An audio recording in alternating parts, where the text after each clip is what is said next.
Boa noite, querido e querida. Seja bem-vindo ao nosso movimento Consciência Hebraica. E hoje, no nosso Consciência Hebraica, é dia do o amanhecer da consciência hebraica. Estamos no 23º episódio e agora é dia 9 de dezembro de 2020. Nós queremos desejar as boas-vindas a você que está nos acompanhando, que tem seguido aqui os nossos capítulos, episódios, né? Já estamos no episódio número 23, uma verdadeira epopeia, uma verdadeira odisseia, uma aventura humana rumo ao infinito.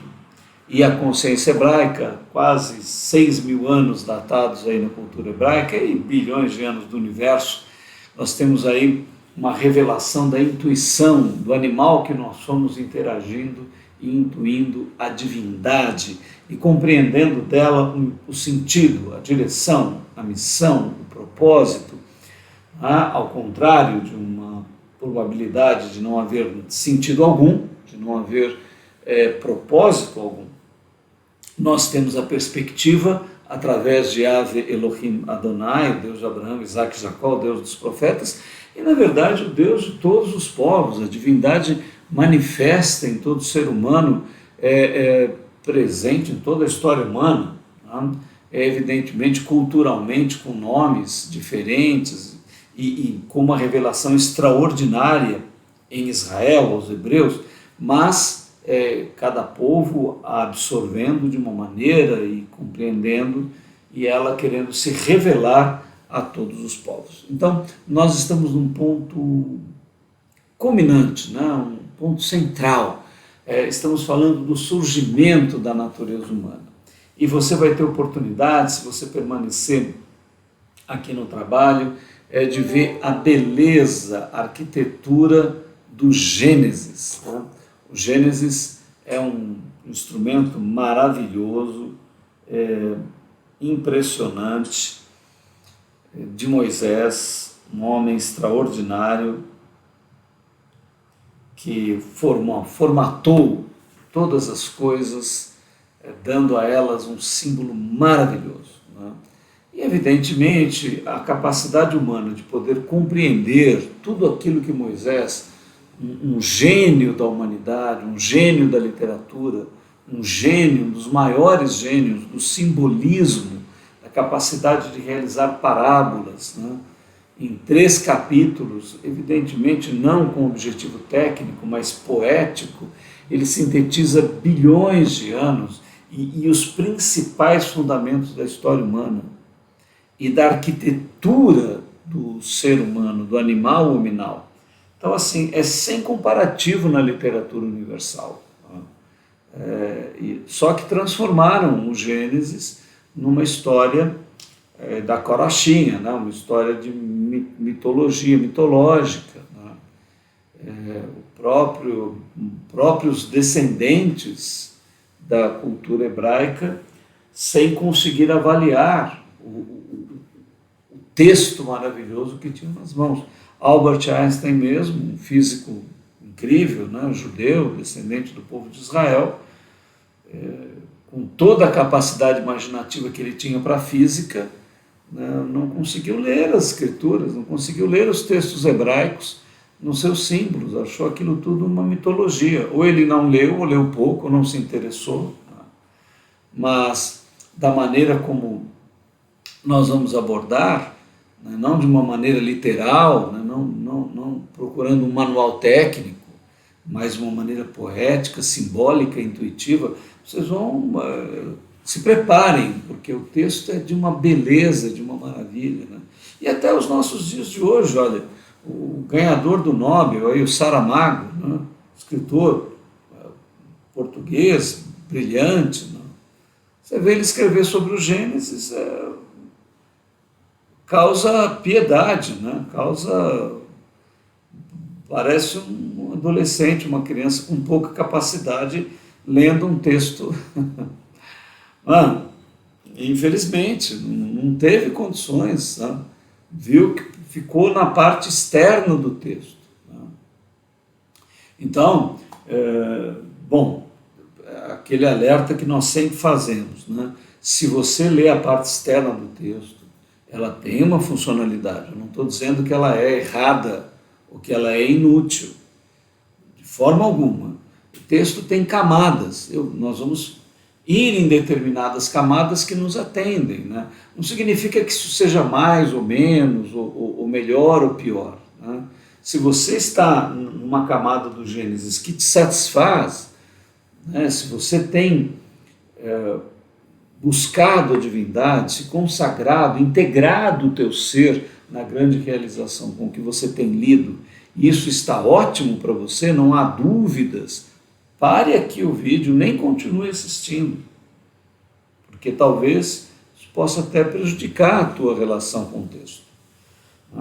Este vídeo é dirigido, se você lê o Gênesis e fala, puxa, eu amo a Deus, eu tenho interesse nas coisas espirituais, eu sei que a Bíblia tem valor, mas eu não consigo lidar com esse texto aqui. A interpretação que estão me dando não me satisfaz. Então, neste caso, continua com o play ativo aí, porque nós vamos poder entrar em aspectos do texto maravilhosos. Tá? Então, seja bem-vindo ao Amanhecer da Consciência Hebraica. Nós vamos ter um curso longo. Se você gostar de estudar, de ouvir, de meditar, nós vamos aí desde a origem de todas as coisas até as visões apocalípticas hebraicas com os profetas. É uma maravilha, não? Um dos maiores tesouros, ou o maior tesouro da humanidade. E você vai poder compreender por que a Bíblia é aclamada, os textos hebraicos da Torá, os textos históricos e proféticos, e também os textos pós-messiânicos, né, os textos pós o surgimento do Messias, são chamados a palavra de Deus. Você vai compreender. E independente das versões, das traduções, de seja lá o que for, nas camadas profundas a palavra é inabalável, ela não pode nem ser distorcida, porque se você pega o sentido dela, você corrige as palavras que não estão adequadas. Então tudo isso está diante de você.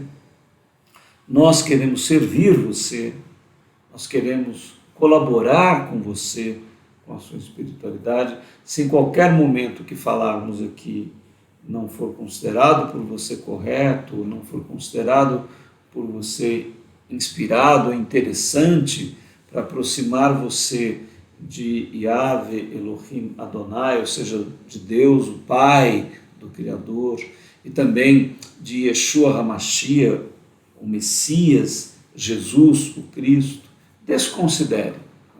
Porque para nós o importante não é o conhecimento, o importante é a realização do conhecimento. Você pode realizar isto com vários veículos. Nós estamos oferecendo aqui o nosso modelinho, nosso modelinho para você ganhar velocidade. Ou não, pode ser que tenha um modelo melhor, né? Cada utilitário serve para uma coisa. Então você tem um carrinho pequeno, um carro médio, um carro grande, um carro mais potente, menos potente. Não tem carro errado ou certo, depende do que você vai usar, né? Então, dadas essas observações, né, nós vamos entrar em coisas maravilhosas do Gênesis, que agora os próximos encontros serão todos assim. Por isso que eu estou dando essa introdução mais longa, né, e agora vamos ao nosso trabalho do Amanhecer da Consciência Hebraica. Sempre a gente dá uma pequena introdução aí nos ventos da consciência hebraica. Por que consciência hebraica, né? Então, nós temos aqui das 4 potencialidades humanas, o físico, mental, emocional e essencial, a fundamental, que nos diferencia de todo o resto da natureza, é essencial. Nós alcançamos essa frequência e nela 4 expressões, a vontade e o amor, 4 potencialidades imensas no nosso espírito, né? Por isso, consciência e por isso o hebraico, para nós, significa espiritualidade humana, em todos os povos, né? E o judaico representa mais o sentido local da história do povo de Israel, né? Político, histórico, etc. Por isso que nós preferimos o hebraico, que fala a todos os corações humanos. Olha, Jesus foi muito apresentado à grega aqui, né, no Ocidente, de um modo geral, ó, influência helênica, greco-romana. Então, mesmo Agostinho, aqui no Lutero, né, tiveram essa influência. Nós queremos apresentar um olhar original, mais voltado à hebraica, né, como Jesus via a espiritualidade humana, esse é o objetivo. Vem com a gente aqui, o amanhecer é o início de tudo e de todas as coisas. Você quer pegar a coisa desde o início? Esse é o playlist certo, este é o curso certo. Boa viagem, o nosso veículo está saindo para irmos para a consciência hebraica. Olha o nosso avião decolando de forma maravilhosa, rumo ao infinito, uma viagem que nunca termina. Olha, o que nós estamos vendo no nosso curso atualmente, né? Olha, vimos alternativas de olhares sobre textos hebraicos antigos, falando sobre a origem do ser humano, e fizemos uma ligação com elementos da ciência. Vimos a classificação e o arco evolutivo do ser humano pelos textos hebraicos. E o que nós vamos trabalhar agora, né? Entrou um tópico atrasado, vimos também um grande resumo. Nosso último encontro, né, foi um resumo do surgimento deste animal hominal. E agora veremos a descrição hebraica da estrutura formativa do ser humano, que possibilitará a autoconsciência e o arbítrio, né? Então, deixa eu falar algo para você. Uma das coisas que nos distingue, mas das mais importantes aspectos do animal que nós somos, é a nossa espiritualidade. E ela vem de onde? Ela vem do cosmos, ela vem do universo, ela vem de Deus, ela vem da divindade, que formou tudo. Então, em última instância, tudo é espiritual. O materialismo, que foi tão defendido aí a partir do iluminismo, né? E que, claro, tem raízes em toda a humanidade, sempre. Nós nunca tivemos coletivos ateus na história humana, mas indivíduos sempre tiveram, que duvidaram dos deuses e da espiritualidade humana. Mas assim, a matéria acabou, né? Os materialistas ficaram sem base, porque a física quântica foi mergulhando para cima, para baixo, para tudo quanto é lado, e a matéria não tem fundo, não tem piso. É o infinito para dentro e para fora. Então, agora, este universo é espiritual, né? E nós somos como antenas cósmicas. A pedra é uma antena, alcança uma frequência. O vegetal é uma outra antena, alcança uma frequência maior. O animal é uma outra antena, alcança uma frequência maior ainda. E nós somos um animal diferente. Nós também viemos do animal, mas o nosso potencial é outro. E nós alcançamos a frequência espiritual do universo. Por isso que nós somos o que somos. E quando nós percebemos o universo espiritual, ele se reflete em nós estruturalmente, tanto na sua luz, quanto nas suas trevas. E é isso que nós vamos ver num texto belíssimo de Moisés. Há muita discussão se até se Moisés existiu. Eu não vou entrar aqui em pontos acadêmicos das faculdades de teologia. Não. Nos interessa mais um aspecto intuitivo do texto. Então, para nós, Moisés é o autor do texto, né? Fica dado aí como uma referência. Agora, a academia tem por obrigação questionar, pesquisar e tudo. Não é bem o nosso objetivo, nem a nossa linha. Então, vamos ao texto, né? Você vai perceber que, voltando, né, a ênfase, o capítulo 1, 2 e 3 do Gênesis é um capítulo simbólico. Fala de um Adão simbólico, de uma Eva simbólica, de uma criação e de elementos que simbolizam as estruturas espirituais no cosmos, na realidade, no mundo espiritual, e na natureza humana. Então, evidentemente, você não vai encarar ali uma serpente como sendo uma cobra falante, uma árvore da vida como sendo um vegetal. Eu já vou te estimular a que você entenda que esses símbolos maravilhosos estão descrevendo o projeto de Deus. Então, voltando, é a partir de Gênesis 1, 26 que tudo vai se organizar. O que diz Gênesis 1, 26? Yahvé Elohim Adonai, ali Elohim diz, façamos um ser à nossa imagem e semelhança. Agora, para que esse ser alcance a condição, ele vai começar no tempo como macho e fêmea, e vai refletir um universo que o antecede, e esse universo que o antecede tem luz, trevas, abismos, céus, todos os aspectos de probióticos a favor da vida e antibióticos contrários à vida, forças. Quem quiser ignorar isso, quem não quiser entender isso, mas isso é universal. Você vê lá na China, o símbolo do Taigi, está ali.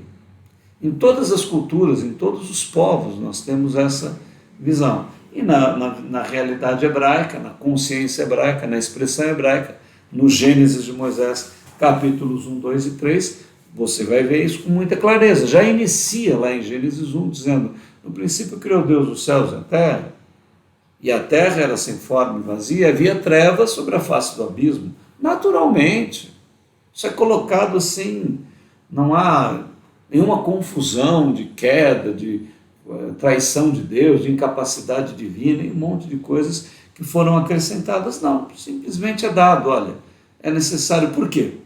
Lá em Gênesis 1, 26 é que nós vamos compreender tudo para realizar um ser à imagem e semelhança de Deus.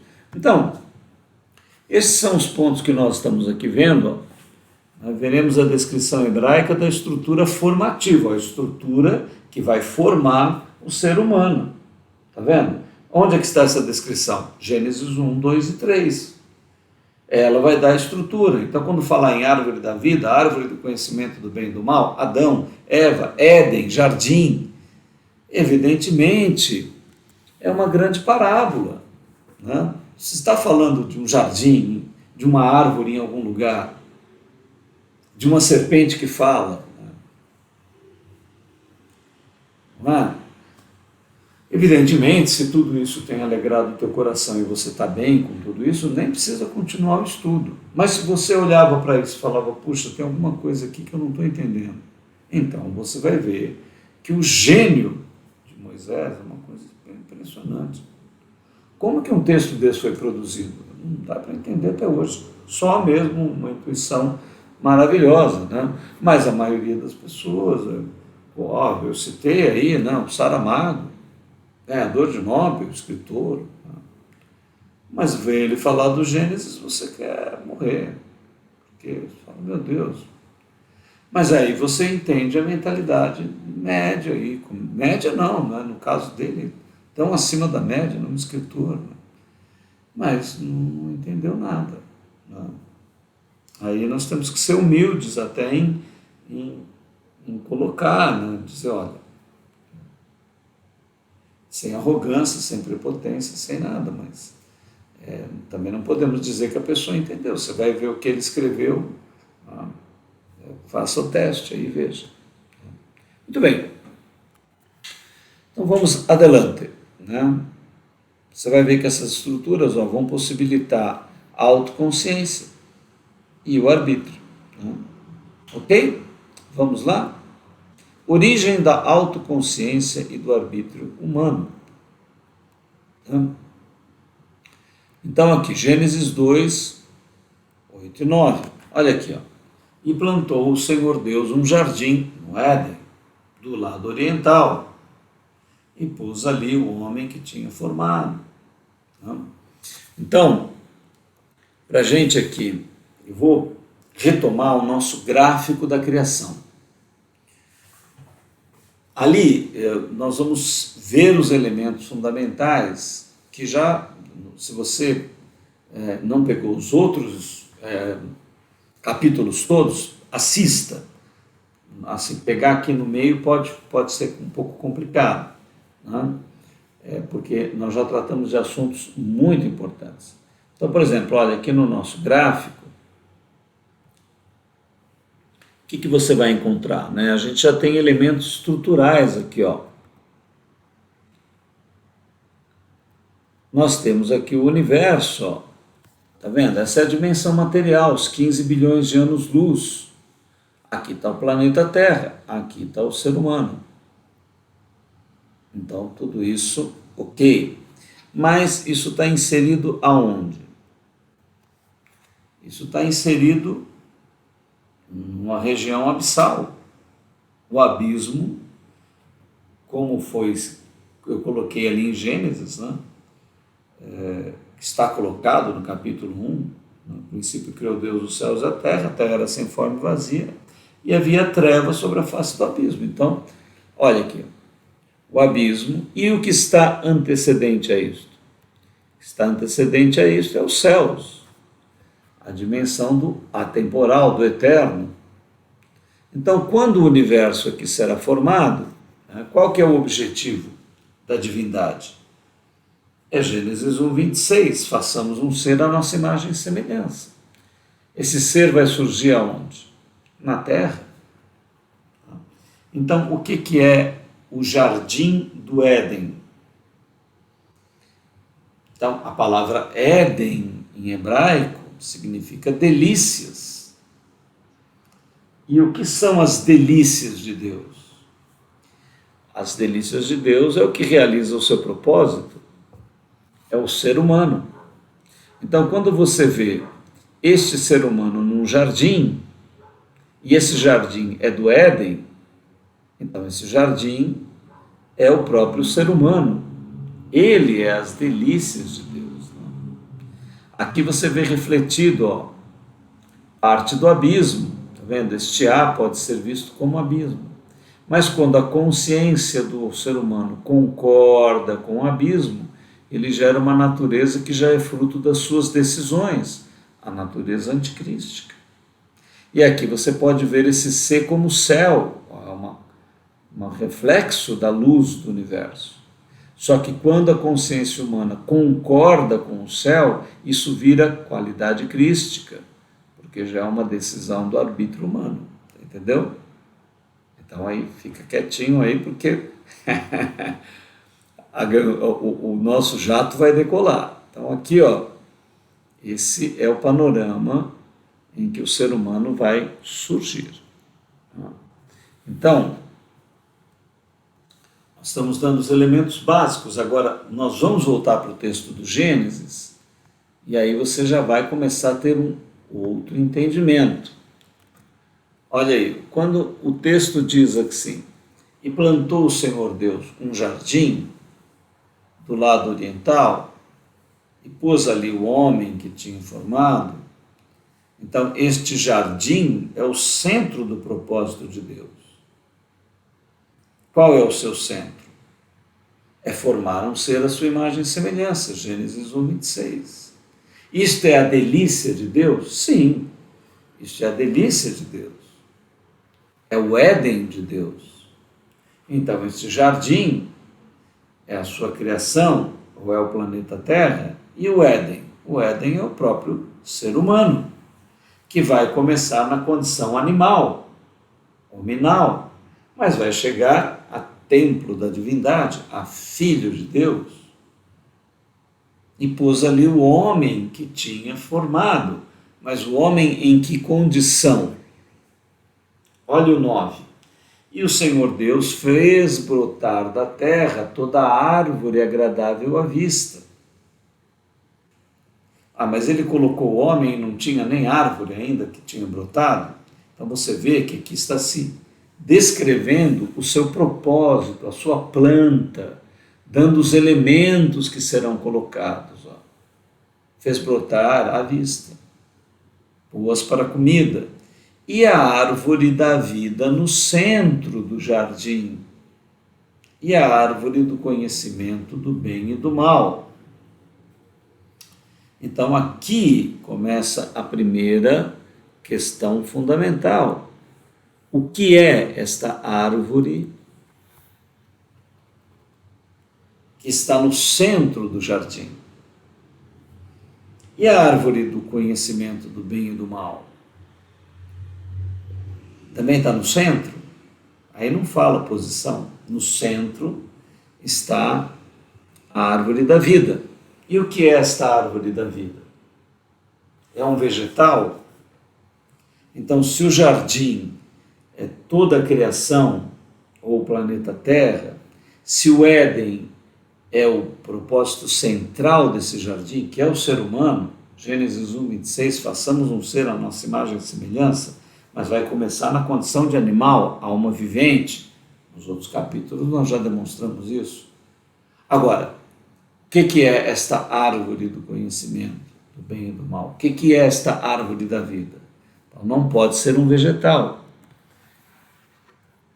Confirmação de que o ser humano é a própria árvore da vida. E o ser humano é a árvore do conhecimento do bem e do mal. Olha aqui. Nós vamos observar que esta árvore da vida é a árvore da vida infinita. Ou seja, o que tem a vida infinita? O que tem vida em abundância? Qual é o ser na criação que é autovivente? É Deus, a divindade, Yahvé, Elohim, Adonai.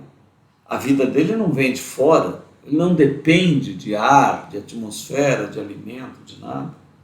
A vida dele vem de dentro, ele é a vida. Então, a árvore da vida é um potencial que este animal tem. A pedra pode ser a árvore da vida, os minerais? Não, a árvore não pode ser. Porque a árvore vai perecer no universo. Os vegetais podem ser, tem alguma árvore da vida, que uma árvore que vai viver eternamente? Não tem nenhum vegetal que é árvore da vida. Tem algum animal que pode ser árvore da vida? Não. Então, qual que é o único ser que tem o potencial da árvore da vida? É o ser humano. Então, o que é esta árvore da vida? É o animal hominal, é o ser humano. Mas ele não é árvore da vida no seu início, na sua condição alfa, animal, hominal, alma vivente. Ele não é. Mas, no seu arco evolutivo, olha lá, o que acontece no seu arco evolutivo? Olha aí o que João 14,6 vai descrever das palavras de Jesus. Disse-lhe Jesus: eu sou o caminho, eu sou a verdade e eu sou a vida. Ninguém vem ao Pai senão por mim. Então, aonde está a árvore da vida? A árvore da vida está na evolução do ser humano. A evolução desse ser humano é lá quando ele vai alcançar o ômega. Então, ele vai começar no alfa, mas depois ele vai alcançar o ômega. O ômega será alcançado de uma maneira impressionante, de uma maneira maravilhosa. Então você está compreendendo? Eu queria que você analisasse bem, olha, que você visse aqui com bastante profundidade o texto, né? Isso não é um estudo para ser feito assim a jato, né? Tem que ter profundidade para alcançar o sentido do texto. Percebeu? Então aqui você pode ver, ó, o Senhor Deus fez brotar da terra toda árvore agradável à vista, a harmonia da natureza, né? prestatividade da natureza, boa para a comida, então cada coisa no seu lugar, mas neste contexto de jardim, aí surge o Éden, a árvore da vida, está no centro do jardim, é a coisa mais importante. Quem é essa árvore da vida? O ser humano, que não vai começar como árvore da vida, mas tem o potencial. E para que ele alcance a árvore da vida, primeiro ele vai passar pela árvore do conhecimento do bem e do mal. O que é a árvore do conhecimento do bem e do mal? É o próprio ser humano. Por quê? Porque o ser humano é o único que vai ter consciência do abismo e do céu que compõem a sua natureza. O mineral também é formado de abismo e céu, mas o mineral tem consciência do abismo e do céu que há na sua pedra, no seu diamante, no seu ouro, no seu... Não há consciência nenhuma. O vegetal também tem abismo e celestialidade, mas o vegetal tem autoconsciência para perceber esses impulsos? Não, não tem. E o animal? O animal também, tem animais que têm mais qualidade abissal, outro mais qualidade celestial, mas o animal percebe isso? Não. Qual é o único animal que percebe? É o homem, é o ser humano, é a mulher, é o ser humano que percebe. Mas por que ele percebe? Porque ele é a árvore do conhecimento do bem e do mal. Ele pode conhecer o bem e o mal que há nele. O mineral não pode. O vegetal não pode. O animal não pode, mas o homem pode. Então, ele é a árvore do conhecimento do bem e do mal, e por isso ele pode chegar a ser a árvore da vida. Então, tudo aí é um símbolo do ser humano. Se você conseguir ler desta maneira, você vai ver a beleza desse texto. É um texto simbólico. Um texto do capítulo 1, 2 e 3, olhando o todo do ser humano, o todo da humanidade. Ok? Então, vamos continuar no nosso texto? Nosso texto vai avançar e eu queria que você, com calma, fosse meditando em cada parte do texto. Olha aqui, como é que ele continua? No Gênesis 2,15. E tomou o Senhor Deus o homem e pôs no jardim do Éden. Falar, mas você diz que o Éden é o próprio homem e tomou o homem? Sim. Vai surgir este animal hominal ali na criação, no propósito de Deus. E aí diz, olha, que ele iria lavrar e guardar este jardim. Deixa eu falar algo para você. Muita gente quis dizer que Adão estava no paraíso perfeito e que ali ele não precisava, não tinha o trabalho, não tinha nenhuma atividade, e que o trabalho seria uma maldição que foi dada depois que ele comeu do fruto da árvore do conhecimento do bem e do mal. Mas esse texto está antes de qualquer coisa acontecer. Você percebe como essas versões, né, elas carecem, são até boas aplicações, podem servir para alguma aplicação, mas como fundamento, não tem fundamento. Perceba o texto, está antes de qualquer relação de Deus revelar determinadas estruturas que acontecerão com o homem depois que ele coma da árvore do conhecimento do bem e do mal, porque aí está antes dele comer da árvore. Mas já fala em lavrar, já fala em guardar, já fala em trabalho, já fala em atividade. Então, o trabalho não está sendo colocado pela divindade como nenhuma maldição aqui, como nenhum resultado maléfico que o homem teve sobre si por fazer isso ou aquilo. Essa visão não é hebraica. O trabalho, a atividade, a realização é atitude central da própria divindade, porque a divindade que não realiza nada, que não faça nada, não é o contexto da realidade hebraica. A divindade é ativa, é realizadora, é criativa, é propositiva, e ela é tudo, e também é o nada, e também é o todo, e também é a ausência de qualquer coisa, ou a plenitude de tudo, ela é todas as coisas. Indescritível, incognoscível, indecifrável, indefinível.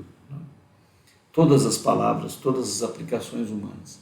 Agora, aqui, observe que o texto já está falando que o princípio da vida humana é de trabalho, é de atividade, é de realização e é de guarda.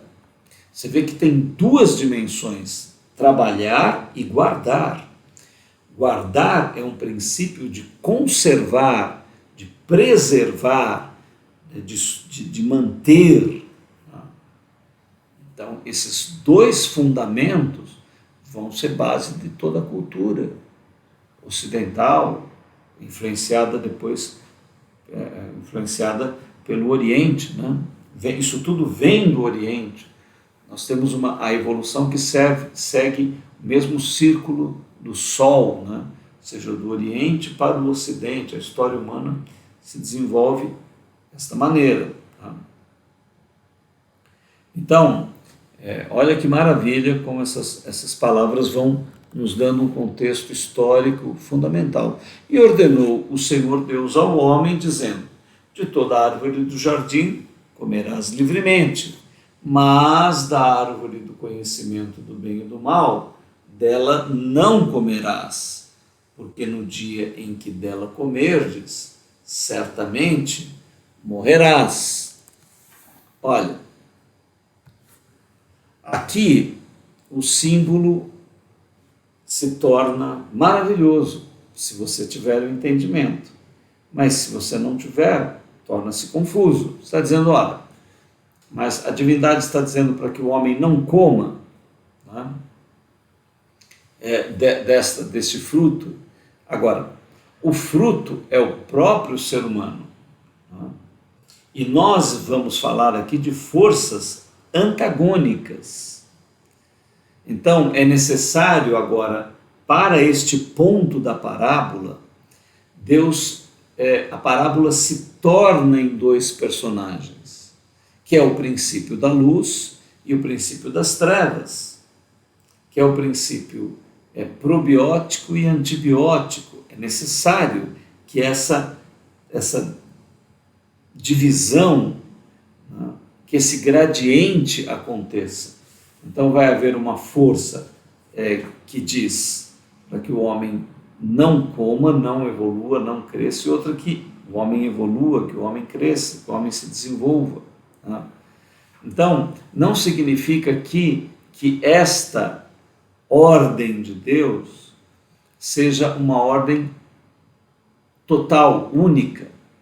Ele está agora colocando impulsos que existirão na natureza, neste animal em particular. Então, está representando aqui, olha, um impulso favorável, que é uma árvore do conhecimento do bem e do mal, dela não comerás, porque no dia em que dela comerdes, certamente morrerás. Então, por exemplo, você sabe, né?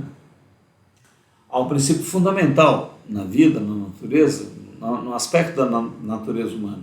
Se você estiver numa sala, ou em qualquer lugar, e eu diga, olha, fulano, você está ali observando as coisas naturalmente.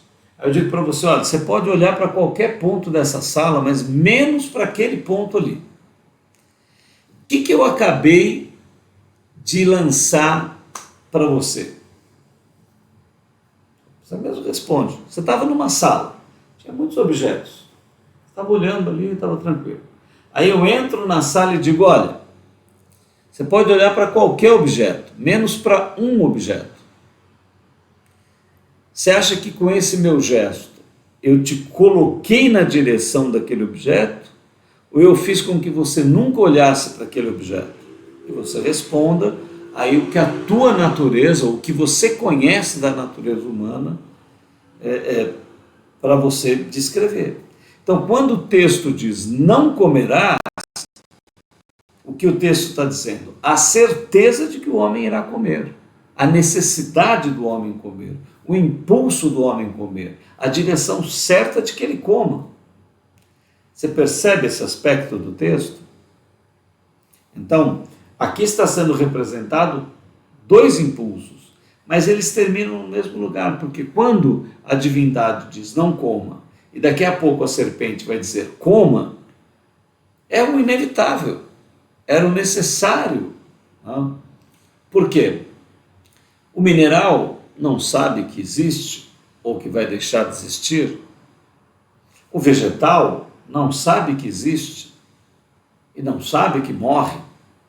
O animal mesmo não sabe que tem existência. Ele pode ter o instinto, a sensibilidade da morte, mas ele não tem consciência do que seja isso. Ele vê outro animal morto, ele não enterra. O único ser humano, o único animal que tem o ritual fúnebre de enterrar os seus mortos é o ser humano, porque ele sabe que vai morrer, ele tem consciência. Então, quando aqui o texto diz não, o texto está dizendo sim. O homem irá nessa direção, ele se desenvolverá, ele irá comer desse fruto. Agora, essa árvore não está fora do ser humano, essa árvore é o próprio ser humano. Então, o que o texto, na verdade, está dizendo? Que no processo evolutivo da natureza humana, ele sairá da condição animal, da condição vegetal, da condição animal, alma vivente, mas sem autoconsciência, e irá comer da árvore do conhecimento do bem e do mal, que é uma evolução do seu próprio interior. E quando ele come disso, ele sabe o que ele é. Toda criança humana faz esse caminho. Quando ela nasce, ela não sabe quem ela é. Ela começa a comer o universo começa a se duplicar dentro dela, até o momento em que ela diz eu. Quando ela diz eu, nasceu ali uma entidade cósmica nova, que está sendo reproduzida dentro dela. É disto que esse texto está tratando, da evolução. Toda criança nasce no Éden e ainda não comeu desta árvore, e toda criança come dessa árvore, e toda criança sai desse Éden da natureza. O mineral continua no Éden, o vegetal continua no Éden, o animal continua no Éden, não tem autoconsciência. Ele é um tipo de delícia de Deus, mas ele jamais vai alcançar a condição de filhos, nem os anjos alcançarão. Só quem comeu da árvore do conhecimento do bem e do mal. Olha, você vê quanta coisa para nós compreendermos este elemento. Leia de novo aí o texto. Né? Mas da árvore do conhecimento do bem e do mal, dela não comerás, porque no dia em que dela comerdes, certamente morrerás. Continuando no nosso texto. O Gênesis não propõe um ser humano original, perfeito. Aqui trata-se do casal simbólico. Olha aqui, em Gênesis 2,15, fica claro isso. E tomou o Senhor Deus o homem e o pôs no jardim do Éden para lavrar e o guardar. Observa? Então não está falando aqui que o ser humano teve queda, porque ele teve a queda, ele teve que ter o trabalho, nada disso. E olha o Gênesis 2,25. E ambos estavam nus, o homem e sua mulher, e não se envergonhavam. Então, qual é o animal que anda nu e que não tem nenhum adereço, que não sente necessidade, aqui no caso pudor, e tudo que acontece de um modo geral na natureza humana? Você fala, mas tem os aborígenes, e os também andam sem roupa, etc. Mas eles têm senso moral, ou não têm? Alguma moral lá se desenvolve, seja com roupa ou sem roupa, se o clima, se a necessidade não é de usar roupa. Aqui o vestir-se ou o cobrir-se, não está falando de temperatura. Você acha que o Gênesis está tratando de um ponto da terra onde a pessoa precisa se cobrir porque tem vento e gelo e onde tem sol? Não é isso que está se tratando. Aqui está se dizendo que enquanto Adão e Eva não sabiam que estavam nus, eles estavam na condição de um animal, ainda não tinham colocado o pé no potencial que havia dentro deles, de se tornar um animal hominal. Eles estavam antes desse potencial. Por isso que eles têm consciência, ainda não têm autoconsciência. É isso que o texto está anunciando. Veja, um texto profundíssimo, né? Transformado em coisas não tão profundas. Mas o texto é profundo, ele fala, olha, o animal hominal vai evoluir, mas ele ainda está num ponto da sua evolução onde ele não tem autoconsciência, por isso está descrevendo ainda antes de comer do próprio fruto de si mesmo, que era o bem e o mal que havia dentro dele. Ainda não há autoconsciência. E agora a história vai seguir para o momento onde o homem vai adquirir autoconsciência. Mas isto vai ser adquirido através de símbolos, né? Quais são esses símbolos?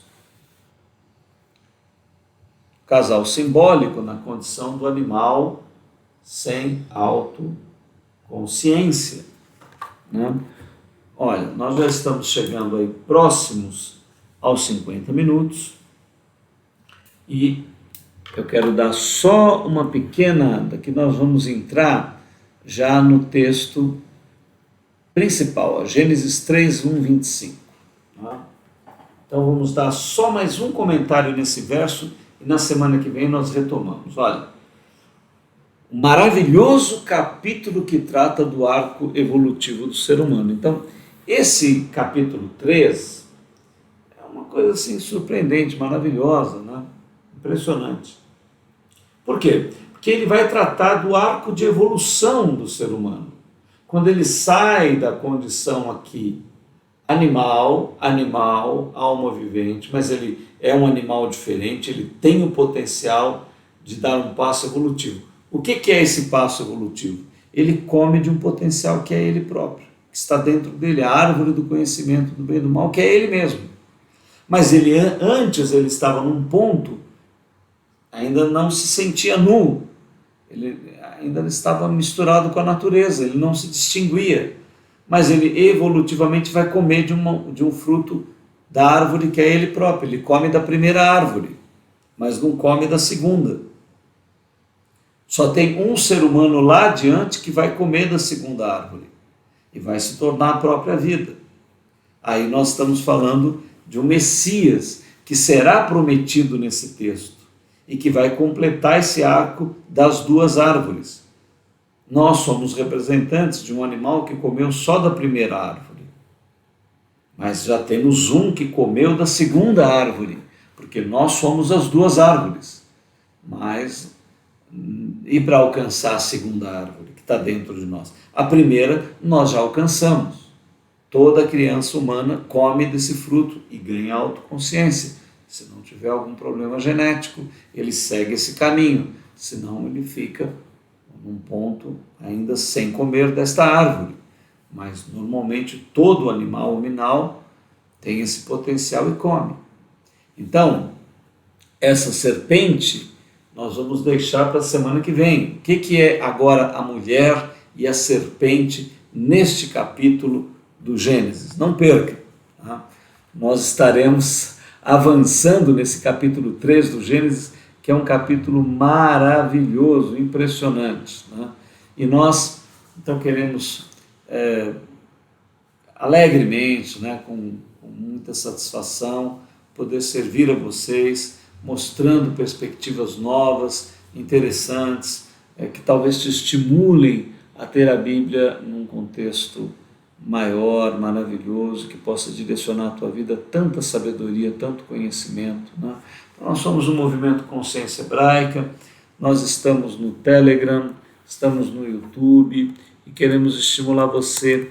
Visite as nossas playlists, né? Lá no YouTube você busca Consciência Hebraica, tem várias playlists com estudos lá gratuitos que você pode adquirir. Estamos também no Telegram, no Instagram e também no Facebook.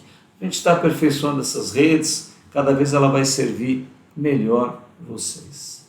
Nós somos um movimento Consciência Hebraica, que a vida infinita possa soprar com o seu Espírito, o seu Ruach Kadosh, através de Yeshua HaMashiach, que é Jesus o Cristo, que Ele possa abrir o teu entendimento, que isso tudo te leve a uma dedicação, a uma consagração, a uma realização, a uma missão, a uma direção, a um pão diário santificado, maravilhoso, a uma água da vida fresca e borbulhante dentro de você. É o nosso profundo desejo. Shalom Adonai, Salem Aleikum, até o nosso próximo encontro.